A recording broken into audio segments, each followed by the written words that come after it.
Episode 19, A Dog and Pony Show. This is another episode where Rarity is the main character and features a reference to music that to this day, I still don't understand. I'm Count Lurchalot and this is Lukewarm Television. The episode begins with Rarity finishing her latest creation, which is an outfit covered in gems. She then goes to greet a customer, but is shocked to find out that it is a famous pop star by the name of Sapphire Shores. She's even more shocked to find out that Sapphire Shores knows her name. Turns out, Clothes Horse magazine has said a lot of positive things about Rarity, making her a promising, up-and-coming fashion designer. I guess the fashion show they did a few episodes back really helped her image. Rarity asks what she can do for Sapphire, who reveals that she'll be touring all of Equestria with her new concert and needs to look sensational. It's at this point, Rarity shows her the latest creation. She presents the gem-covered outfit, and Sapphire Shores is blown away. If I'm honest, this looks like something Elvis would wear, but hey, we loved him for it. Sapphire says she'll take it, but then requests 5 more, each done up in a different jewel. Considering Rarity has none left, she faints. However, Sapphire leaves, thinking that Rarity fainted from her presence. The rest of the episode focuses on Rarity and Spike looking for jewels. I'm not surprised she got Spike to help her. Based on how he acts around her, I'm guessing if she asks, he'll follow. We then get to see another way in which Rarity is talented in magic, as she knows a spell that allows her to find jewels very quickly. From here, they have an arrangement of Rarity finds and Spike digs for the jewels. Unfortunately, Spike is constantly tempted to eat the jewels, as they are his favorite snack. This was mentioned in episode 3, but this is the first time we actually see him eating jewels. Thankfully, Rarity is able to stop him by reminding him that although she promised Spike he could have some jewels, they need to collect more first so she can make the costumes. From here, it's a montage of Rarity finding, Spike digging, and Spike avoiding temptation to eat the jewels. Also, apparently Spike can use his tail like a jackhammer. However, as a reward for Spike's patience, Rarity eventually gives him a jewel to snack on. This leads to what I will admit was a pretty cringe scene, as Spike then takes a moment to admire Rarity for her beauty. Oh my god, these scenes were hard to sit through. I've often wondered what I found more cringe, Rarity as a character or Spike having a crush on her. Thankfully, the scene ends with them going to find more gems. However, we then see they are being eyed by a greedy group who wants the gems for themselves. They mistake Spike for the gem hunter, and they think he'll be able to get them all the gems they want. They are about to ambush Spike before realizing that Rarity is the one who finds the gems. They are about to head back before they are ambushed by the observers. They come out of the trees, revealing themselves to be the Diamond Dogs. This is a reference to a David Bowie album and song released in the 1970s, one I still can't fully appreciate, but I did listen to the song while preparing this video. It's pretty good. They attempt to abduct Rarity so she can find more gems for them, but Spike tries to fight them off. Unfortunately, his efforts are in vain as they manage to catch Rarity and drag her into a hole. This leaves Spike absolutely devastated. Spike gets the rest of the main characters and he explains the situation. He manages to tell them that the Diamond Dogs took Rarity down a hole. This makes them think she'll be easy to find, as they just have to find the hole. Unfortunately, there's a lot of holes. To make matters worse, the Diamond Dogs start filling the holes from the inside to make it harder for them to follow. Not even Rainbow Dash is able to get through quick enough. This causes war amongst them, as they know Rarity hates getting muddy, unless it's makeup mud, so they fear for how she is dealing with the situation. This leads to them having a fairly funny imagination sequence showing an exaggerated, but accurate, example of what happens when Rarity's around too much dirt. Knowing they have to save her as quickly as possible, they decide to start digging through the mounds. Don't know why they didn't try this earlier.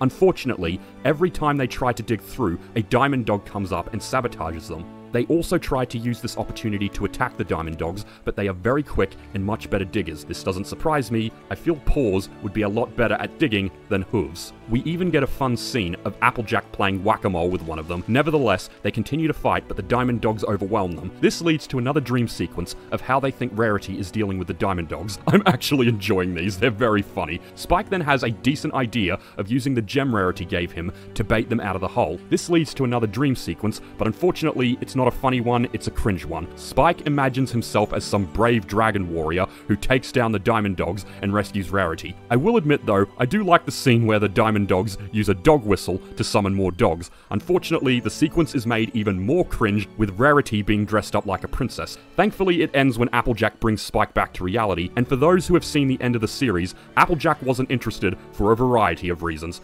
Anyway, Spike's plan works and the Diamond Dogs pull all of them down into the hole. Does it hurt any of them when they're holding onto each other's tails like that? I mean, that's hair connected to their body. Have you ever had your hair pulled? It hurts.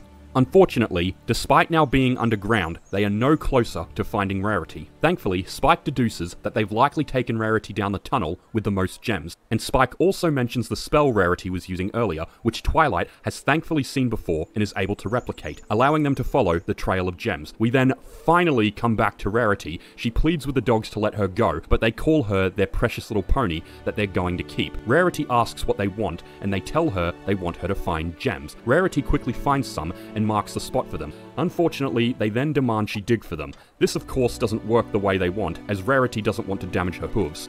You know, it would probably be a lot easier for them to just dig. They literally have the better limbs for it. Also, they're dogs.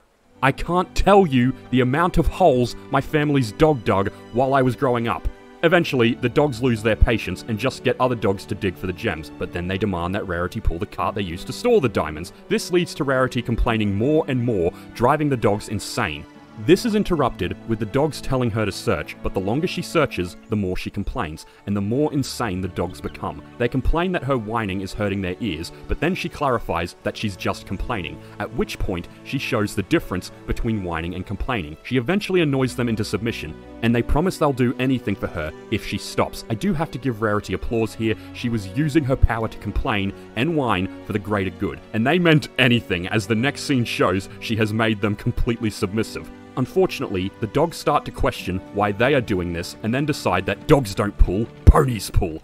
They then say they don't care how much Rarity whines as long as she pulls while doing it. They then call her a mule, which sets Rarity over the edge. This causes her to cry because she finds mules ugly, and now she wonders if she's ugly. Let's just be thankful that the mule from episode 4 wasn't here, because while he wasn't offended by Twilight, something tells me he would have been offended by Rarity. And come on, Rarity, be a bit more mindful. The diamond dogs try to calm her down by saying she's beautiful, but then she takes the route of crying, "You're just saying that," and she cries harder. I think this would have made me cringe as a teenager, but it just makes me laugh now, because she really is using the power of complaining for the greater good. The other characters finally catch up to Rarity, but are quickly captured by the other dogs, who believe they have found more workhorses. Thankfully, Applejack has the idea to show what happens when you mess with the bull and you get the horns.